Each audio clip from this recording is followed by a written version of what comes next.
19-year-old Catherine Howard, the fifth wife of Henry VIII, walked slowly down a cold stone corridor to her execution at the Tower of London on February 13th, 1542.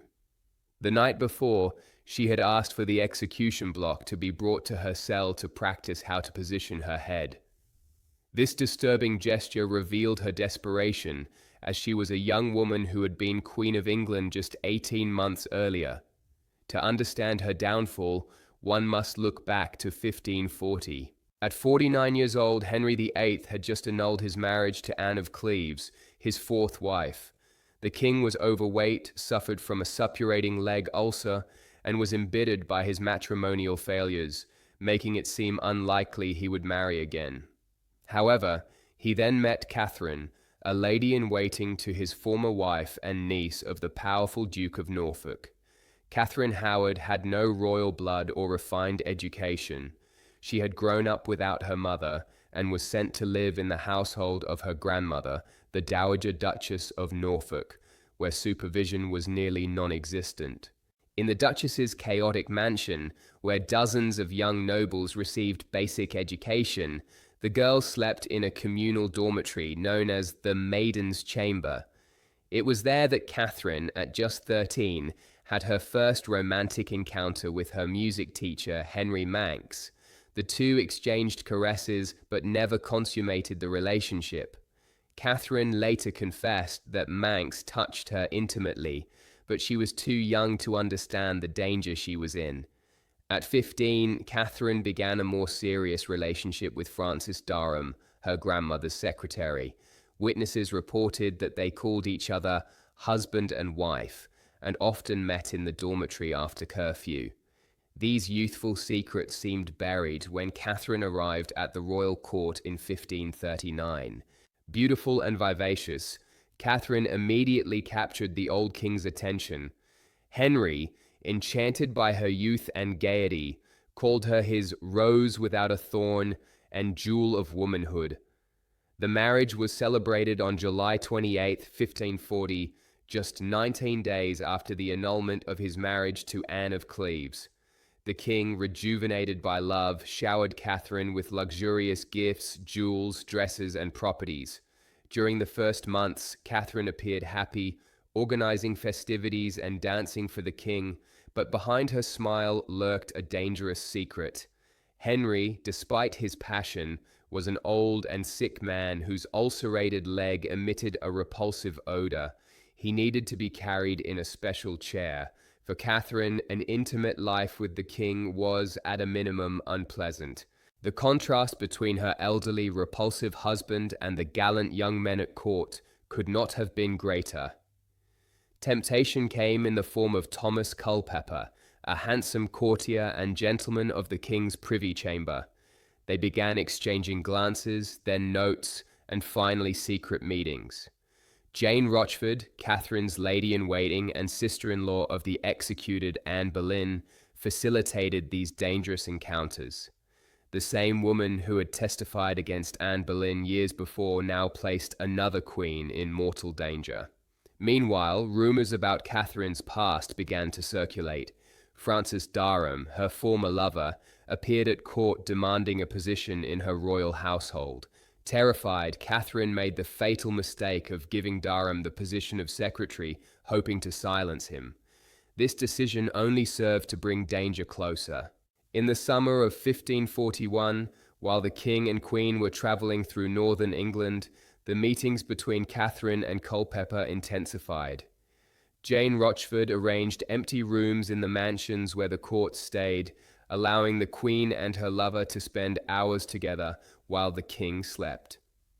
The fall came in November 1541, when John Lascelles, a Protestant reformer with connections to the Duchess of Norfolk's household, decided to reveal Catherine's past to Archbishop Cranmer. Cranmer, hesitant to give such news to the volatile monarch, left a letter detailing the accusations on the royal bench in the chapel. When Henry read the letter, his initial reaction was disbelief. He ordered a discreet investigation, hoping the accusations were false, but evidence quickly accumulated. Former servants of the Duchess confirmed Catherine's relationships with Manx and Dereham. Worse still, the investigation uncovered her current affair with Culpeper. A letter written by Catherine to Culpeper was discovered, ending with the fatal words, "My heart and body are at your disposal, and I wish I were in your arms, for it would be a relief to my heart." This written proof of her infidelity sealed her fate. Henry was devastated upon discovering the betrayal by the woman he considered pure and innocent. Witnesses reported that he wept openly before his council, demanding a sword to kill the Queen with his own hands. Then, in a fit of rage, he left Hampton Court in the middle of the night, refusing to see Catherine again. Catherine, confined to her chambers, initially did not know why she had fallen from grace.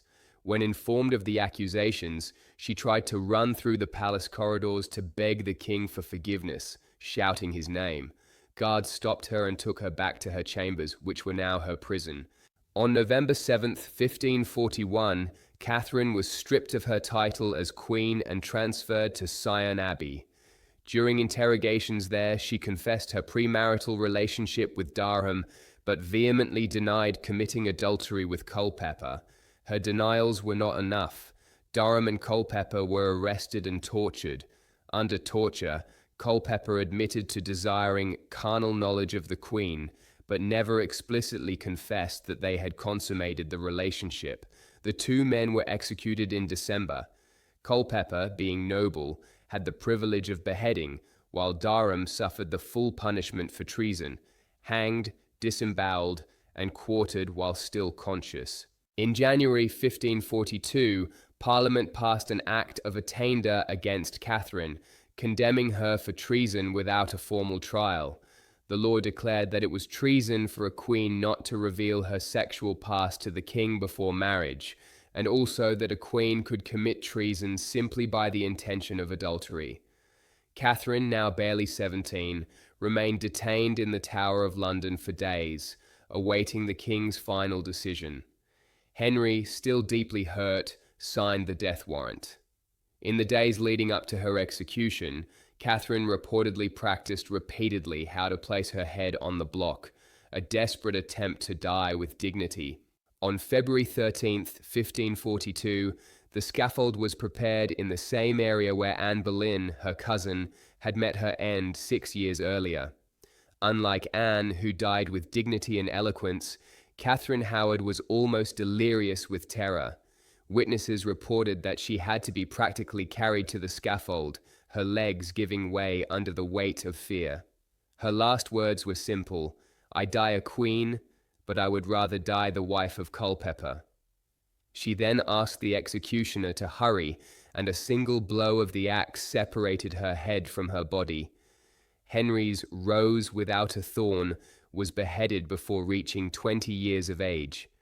Catherine's body was buried without ceremony in the chapel of St. Peter ad Vincula, inside the Tower of London, near the remains of her cousin, Anne Boleyn.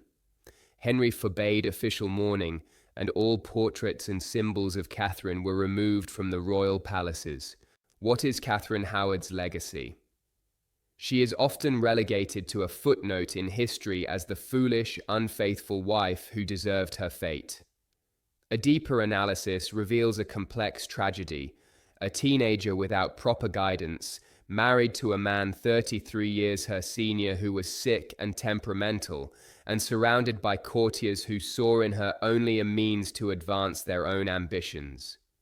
The case of Catherine Howard prompted changes in English laws on treason. The new definition, which considered it treason for a queen not to disclose previous relationships, remained in law books for more than a century. Henry never fully recovered from this betrayal. Although he married a 6th time to Catherine Parr, he became even more bitter and tyrannical in the last years of his reign. Catherine's grave remained unmarked for centuries, until Queen Victoria ordered memorial plaques to be placed to mark the burial sites of royal victims inside the tower. Today, a simple plaque marks the approximate place where her young body was laid. The story of Catherine Howard is a somber reminder of the fate of women in the hands of powerful men, of the danger of youth without guidance, and of the relentless nature of royal power in Tudor England. She entered history as the queen who lost her head for love, but perhaps she might better be remembered as a victim of the politics and morality of her time, a teenager who for a brief moment wore a crown only to end under the executioner's axe.